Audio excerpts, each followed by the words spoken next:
بسم اللہ الرحمن الرحیم۔ وائز ایٹ RA کے معزز ناظرین السلام علیکم۔ میرا آج کا موضوع حسین اور یزید دو افراد نہیں بلکہ دو افکار ہیں۔ ویڈیو میں آگے بڑھنے سے پہلے اگر آپ ہمارے چینلز پر نئے ہیں تو برائے مہربانی چینل کو سبسکرائب کریں اور بیل آئیکن کو پریس کریں تاکہ اس طرح کی مزید ویڈیو آسانی سے آپ تک پہنچ سکیں۔ حاضرین و ناظرین، میں آج آپ کے سامنے ایک انتہائی اہم بات رکھنے لگا ہوں، وہ یہ کہ حضرت امام حسین علیہ السلام نہ صرف ایک شخص کا نام ہے بلکہ ایک سوچ، ایک فکر اور ایک مکمل مکتب کا نام ہے، یا یوں کہہ لیجئے کہ ایک سالم کردار کا نام حسین ہے۔ جبکہ دوسری طرف یزید پلید بھی نہ صرف ایک شخص معین کا نام ہے بلکہ ایک سوچ، فکر اور ایک مکمل مکتب اور کردار کا نام ہے۔ ناظرین، دنیا عالم میں جہاں جہاں اچھائی، نیکی اور حسنہ ہے وہاں حسین علیہ السلام یا حسینی کردار کی آئینہ دار ہے، جبکہ جہاں جہاں برائی، بدی اور منکر ہے وہاں یزید پلید یا یزیدی کردار کی ترجمان ہے۔ ناظرین، تخلیق آدم سے لے کر روئے زمین کے آخری انسان تک یہ دو کردار، افکار اور مکاتب اپنے اپنے انداز و رنگ میں کارہا نمایاں دے چکے اور دے رہے ہیں اور دیتے رہیں گے۔ ناظرین، جب کائنات سے پہلے انسان ابو البشر یعنی حضرت آدم علیہ السلام کو وجود مسعود بخشا گیا تو اسی وقت یہ دو افکار رونما ہو گئے جنہیں بالیقین حسینی فکر اور یزیدی فکر کے نام سے موسوم کیا جائے تو کوئی مذائقہ نہیں ہوگا۔ رب لم یزل کا ارشاد ہوا کہ آدم کو سجدہ کرو تو فوراً بنا سوچے سمجھے بغیر کسی تحقیق کے حسینی کردار ملائکہ کی صورت میں اجتماعی طور پر سر بسجود ہو گیا، جبکہ یزیدی کردار بصورت شیطان چونکہ چنانچہ اگر مگر کر کے مفر تک گیا اور ہمیشہ کے لیے مردود اور رائندہ درگاہ خالق و مخلوق ہو گیا۔ ناظرین، تھوڑا آگے چلیں تو دو اور لوگ سامنے آئے۔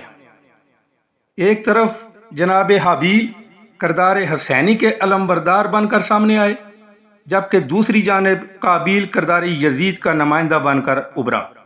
مزید دنیا رنگ و بو کو دیکھیں تو حضرت نوح علیہ السلام اس خوبصورت کردار کے نیر تاباں بن کر چمکے تو ان کے مقابلے میں ان کے اپنے بیٹے سمیت لاکھوں لوگ کردار یزید پلید کے ہاتھوں غرق و بآب ہو گئے۔ تھوڑا اور آگے چلیں تو جناب ابراہیم خلیل اللہ علیہ السلام اس کردار حق پرست کے سالار قافلہ بنے، جبکہ نمرود کردار یزید کے بدنما داغ کی صورت میں خاک آلود ہوتا دکھائی دیتا ہے۔ تاریخ انسانیت پر اگر طائرانہ نگاہ ڈالی جائے تو جناب یوسف علیہ السلام اس عظیم کردار کے پاسبان اور ان کے ہی 10 بھائی کردار یزید کے ترجمان نظر آتے ہیں۔ کبھی تو حضرت موسیٰ علیہ السلام کردار طہارت نشان کے نگہبان کے طور پر سامنے آتے ہیں، جبکہ ان کے مقابلہ میں فرعون مردود جیسا بد کردار یزید موجود ہوتا ہے۔ ایک طرف جناب حضرت عیسیٰ روح اللہ اس کردار حق کے ترجمان کے سپہ سالار بن کر سامنے آئے تو دوسری طرف ان کی اپنی ہی امت کے سینکڑوں یزید ان کے خلاف ہمیشہ سے برسر پیکار ہو گئے۔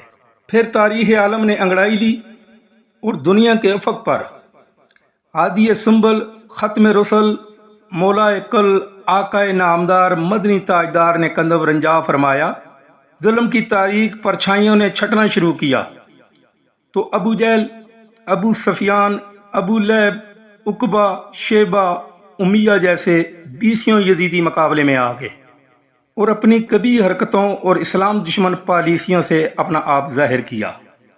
آخر 61 ہجری آ گئی اور حقیقی حسین اپنے عظیم کردار کے ساتھ چمکا تو مقابلے میں حقیقی ملعون یزید ظاہر ہوا۔ دنیا کے سامنے واضح ہوا کہ تقوی، طہارت، نماز، روزہ، بندگی، اطاعت، خلوص، سچائی، شجاعت، صبر، استقامت اور رضا الہی کو حسین اور حسینی کردار کہتے ہیں، جبکہ بے حیائی، بے نمازی، شراب نوشی، زناکاری، ظلم، بربریت، بزدلی، غرور اور نخون کو یزید یا کردار یزیدی کہتے ہیں۔ یاد رہے، ہر دور میں تخلیق آدم سے لے کر 61 ہجری تک یزید اور یزیدی کردار و لشکر ظاہری طور پر زیادہ مؤثر، طاقتور اور پرجوش تھا، جبکہ ہر دور میں رب نے اس غرور اور طاقت کو شکست فاش دی، اور ہر دور میں حسین اور حسینی کردار ظاہری طور پر غریب، سادہ، کمزور اور عاجز دکھائی دیتا ہے، جبکہ ہر دور میں رب نے اس سادگی اور عاجزی کو عظیم فتح و نصرت سے امکنار فرمایا۔ مزید یہ کہ یہ کردار کربلا میں ختم نہیں ہوں گے بلکہ قیامت تک جاری رہیں گے۔ ہر دور میں یزید بھی پیدا ہوں گے اور ان کے مقابلے میں اللہ پاک حسین بھی تخلیق فرمائے گا۔ یہ سلسلہ تھمنے والا یا رکنے والا کبھی بھی نہیں ہے، اور ہر دور کے حق پرست احباب کا ایک ہی نعرہ مستانہ رہا ہے اور رہے گا: یزید کل بھی مردہ سی اور اج بھی مردہ باد ہے، حسین زندہ باد ہے، حسین زندہ باد ہے۔